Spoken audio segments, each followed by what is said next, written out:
You're watching the 6:15 primetime newscast in the English language on Canal, the International. Thanks for joining us. My name is Gladys Ambodiba. Stay tuned for the headlines.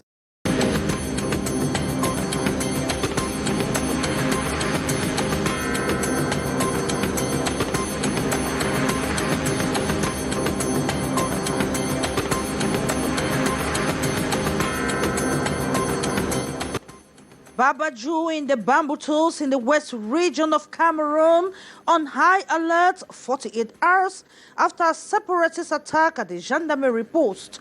West Regional Governor Awafonka Augustine visited victims of the confrontation, lauded their bravery, and commended efforts of the population who collaborate with the military.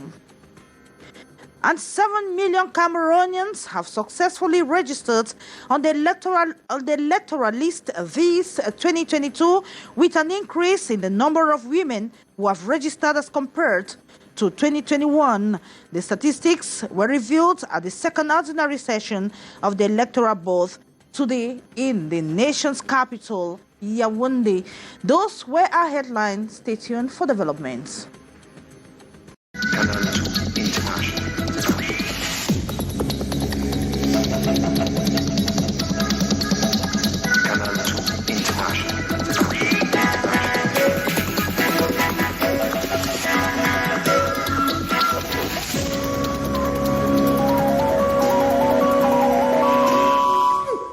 Once again, thanks for joining us on the 6 p.m. primetime newscast in the English language. We begin with the west region of Cameroon, where the town of Babaju in the Bamboo Tools division of the west region is on high alert 48 hours after a separatist attack at a gendarmerie post. Soldiers who were wounded at the confrontation are currently receiving treatment at the Bafoussam District Hospital. The West Regional Governor Awafonka Augustine visited the victims and lauded their bravery, and equally commended the efforts of the population who have been collaborating with the military. And you have that in the following report. When the West Regional Governor visited the wounded soldiers at the Bafoussam Regional Hospital, the gendarmerie elements were said to be responding to treatment and out of danger. The soldiers were wounded as they fought back a separatist incursion at the gendarmerie post in Babaju, Bamboo Tools division of the West region. A group of terrorists last night at about 1 a.m. attacked the gendarmerie brigade in Babaju. There was exchange of fire between them and the gendarmes who were at the brigade. The gendarmes fought vigorously, and at the end we've registered 3 gendarmes who are wounded, and on the side of the terrorists we're still searching to know the effect. The gendarmerie post this Wednesday has remained on high alert in case of any eventual attack from the armed separatist fighters said to be coming in from the nearby conflict-hit Northwest region. To the governor of the West region, Awafonka Augustine, such a riposte by elements of the gendarmerie should not have been possible without primary information from vigilante groups and the population. We want to sincerely thank the population of Babaju, and especially the Vigilant Committee for the role they played, because the Vigilant Committee played a very active role, and they gave vital information about the movement of these terrorists, and that's what guided the gendarmes. It is not the first time armed separatists are attacking Babaju, which shares a boundary with Santa in the Northwest region of Cameroon. Inhabitants of Lume in the Mongo division of the littoral region are complaining of bad and stony roads, which they say retard development in their area. Women are finding it difficult to move with high heels on the stony roads, while bike riders are equally complaining that they are constantly in the garage to make or to repair their bikes as a result of the back roads. We have more with Morinde. The road is rocky, muddy and sometimes slippery.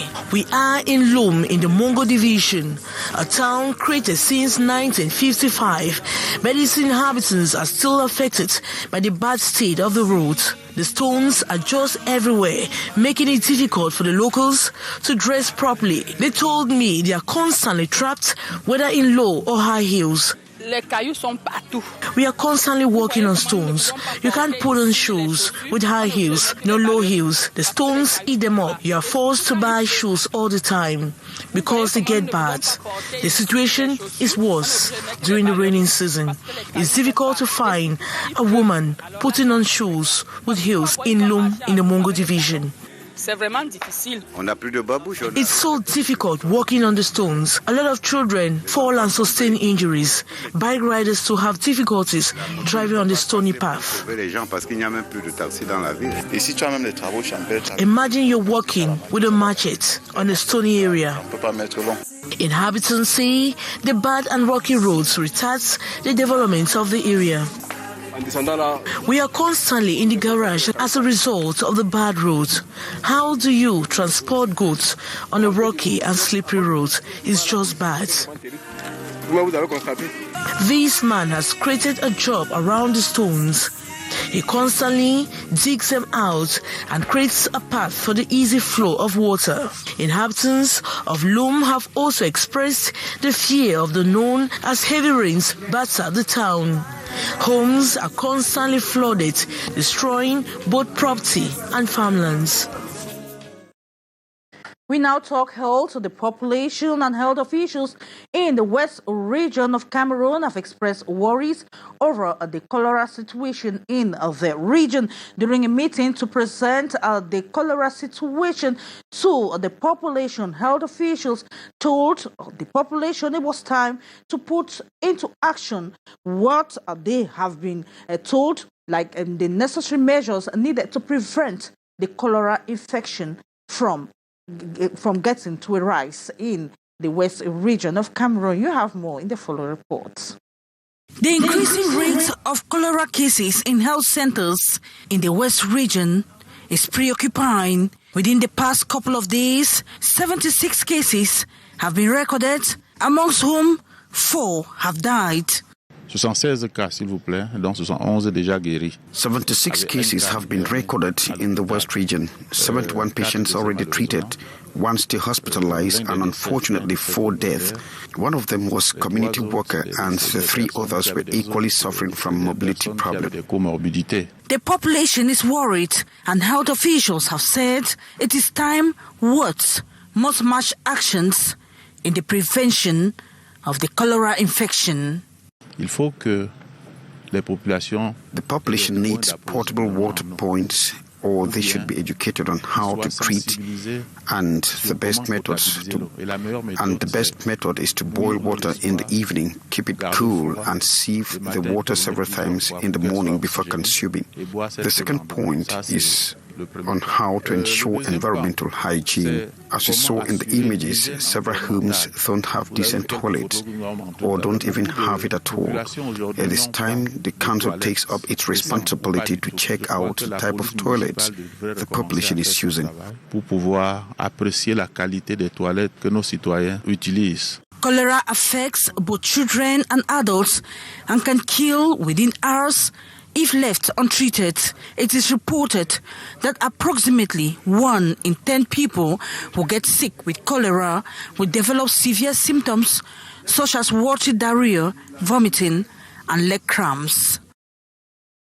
The Electoral Board of Elections Cameroon has revealed that more than 7 million Cameroonians have registered on the electoral list this 2022, with an increase in the number of women who have registered as compared to 2021. The statistics were made public today at the second ordinary meeting session of the Electoral Board in the nation's capital, Yaoundé. Haisentia tells us more.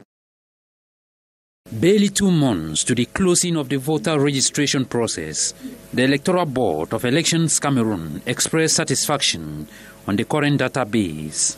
I must admit that the statistics gathered on the ground so far are quite satisfactory, considering the overall situation of the electoral database.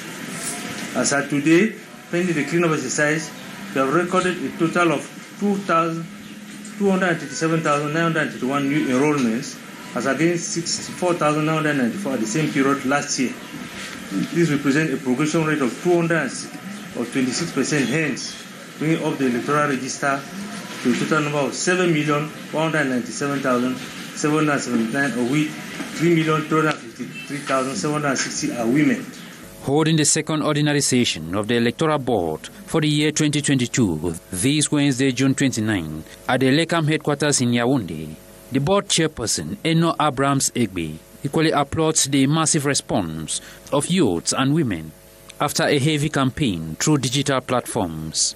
We note with great satisfaction that communication and sensitization campaigns carried out by the competent units of the Directorate General of Elections on digital platforms such as Facebook, Twitter, with the inclusion of prominent and media personalities, have boosted up the registration, especially among the youths and the women.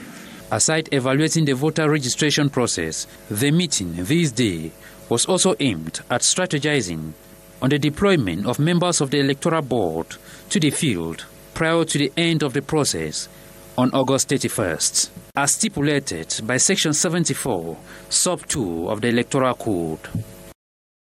The Lake Chad Basin must be rescued from extinction. This is one of the major highlights on the meeting of a two-day conclave here in Douala, Cameroon's economic city. Civil society organization as well as non-governmental organization from the Lake Chad Basin member countries are working on a proposed project to avert environmental hazards. You have more with Henry Cajun.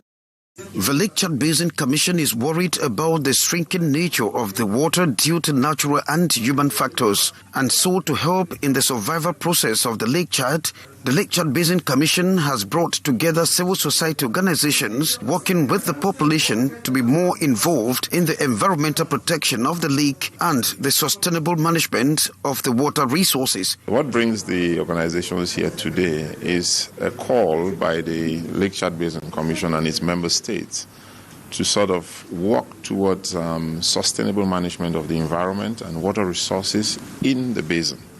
This is because we have a major problem in terms of the resource management within the basin, not only due to the impacts of changing climate, but also due to use of the resources that is not well coordinated. And as they meet in Douala, Cameroon from 28 to 29 June 2022, they hope to address the burning question of the shrinking nature of the lake, where about 30 million people depend for their livelihood. Culture, the community in the nation's capital, Yaoundé, has adopted mechanisms to integrate their internally displaced persons. They commute over the weekend in the nation's capital through their rich and diverse culture, as you hear in the following report with Hyson Shear.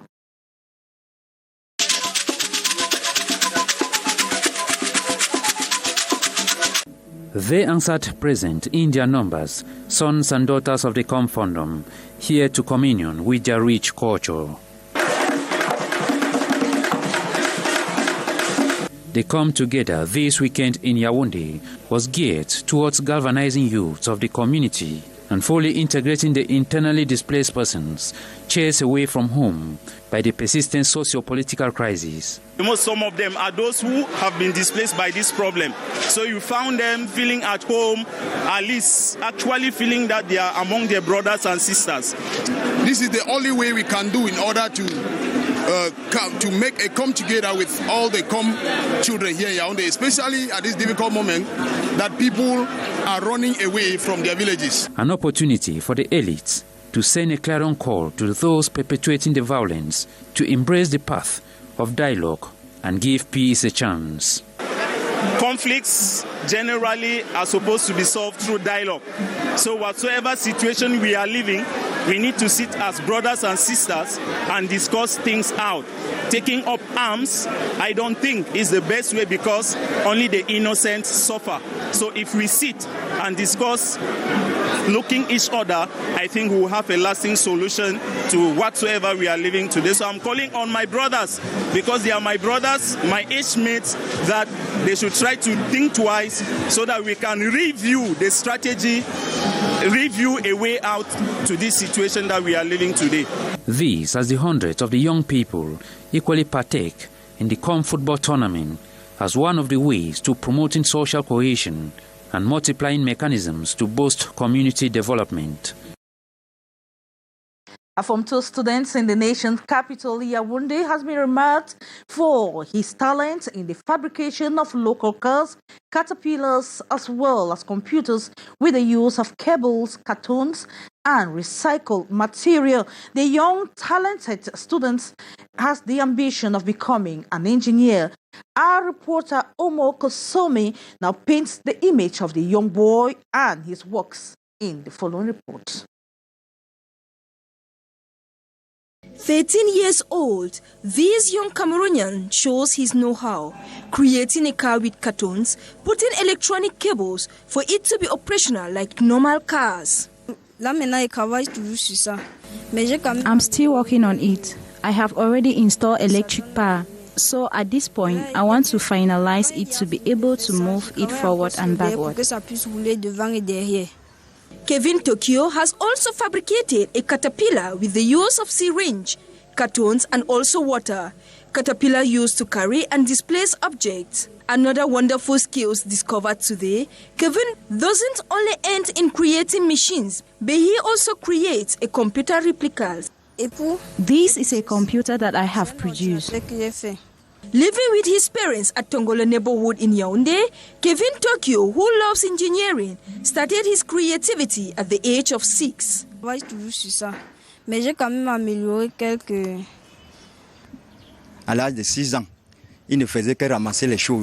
the age of 6, he will only go about picking objects. I will come back home and meet objects piled up. I always ask him what he is doing with all that. At times, I even throw them out because I consider it as dirt. This is how he fabricates different objects and put light bulbs. Every day, he presents new things he has made.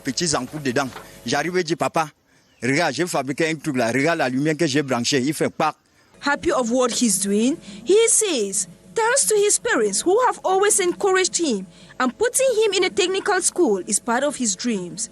According to him, this is just a sample of what he is capable of doing, for his mark, Kev, meaning Kevin, should be at the top of the list of engineers in the years ahead if his talent is developed through needed resources.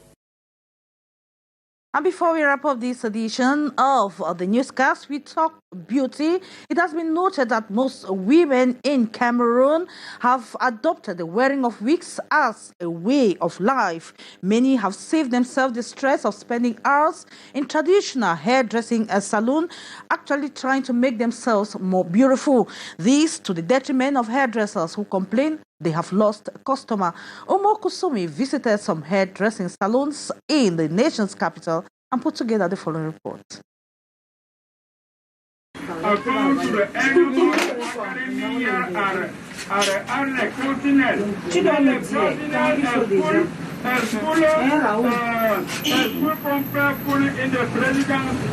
These are wig hair, sewed on the light materials of different colors, in which at the end it is used like a cap while grave are hair, mostly sewed on the head.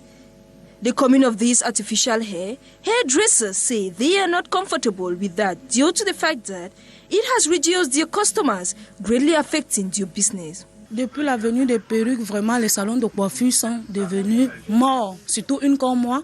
Moi, j'avais l'habitude de travailler par semaine 50 000. Mais aujourd'hui, là, je n'arrive même pas à travailler même 1000 francs. 1000 francs. En fait, quand les clientes arrivent aujourd'hui, la cliente arrive, elle vient seulement pour laver ses cheveux, faire un shampoing et puis natter, porter sa perruque. C'est tout. Donc, vraiment, l'histoire des perruques d'aujourd'hui, là, moi, je suis contre ça.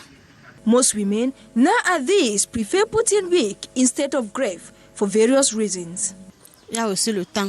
Donc, quand tu n'as pas l'argent, tu es obligé d'acheter une greffe, peut-être même à 8 000, 10 000. Ça peut te permettre de rester avec cette greffe au moins pendant même 10 ans. plus de 10 ans, comme par exemple ma greffe-ci, j'ai déjà fait 8 ans avec. J'ai 3 greffes, j'ai 3 perruques, donc je change. Aujourd'hui, je mets celle-ci, demain, si j'essaie un peu de changer. While some have opted for the wig, others prefer to always be with your natural hair. For me, I think that natural hair is more comfortable because when you put mesh, you are feeling uncomfortable because heat will be there, and your head need air to breathe. What I mean, I prefer to plait with my natural hairs. I don't like putting mesh on my hairs. According to some hairdressers, it is not always advisable to put wig because heat remains into the hair because of the material used to sew it, which can greatly affect the head and even the brain. And it is with that feature story on beauty that we wrap up this edition of the 6:15 primetime musicals in the English language on Canal the International. The French edition will be yours at 7:50 p.m. with Emekati Mukuri. Up next is The Brief, The L'actualité with Janice Kamga. I will be yours again tomorrow, same time, God's willing. Bye-bye.